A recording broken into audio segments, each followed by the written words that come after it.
In my previous videos, I demonstrated how you can password protect your worksheet and workbook, and at the same time showed you how to remove this protection without the password in the event if you've forgotten your password. If you need the link to those previous videos, please leave a request on the comment section or DM me. Today's videos, I'm going to address a subscriber's concern. Is there no surefire way to protect your Excel spreadsheet? Well, there is one way to do it. Let me show you how that's done. You're going to go to File, Save As, Browse, and over here there's a tool. Click on the tool, a pull down menu will appear. Click on General Options here like this. And then after that, you'll be presented with two ways to protect it. Either password protect while you're opening or password protect when you modify it.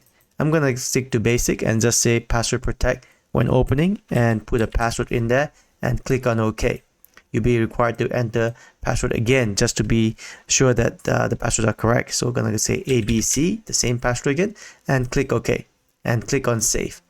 And then over here, you're going to ask you, are we going to replace the same file name? I'm going to say yes for this test. And then I'm going to close this. So the next time when I open my workbook, I'll be prompted with a password. Well, the password was ABC to open it and click OK. This is the most secured method to lock your Excel spreadsheet. If you're thinking of changing the file name extension to zip as shown in my previous video and to open the XML file, note while you can modify the file name extension, but while trying to open the zip file, it will result in an error as shown on the screen. Now, if you have forgotten your password at this stage, you will have to use a third-party software or some paid service to unlock your spreadsheet.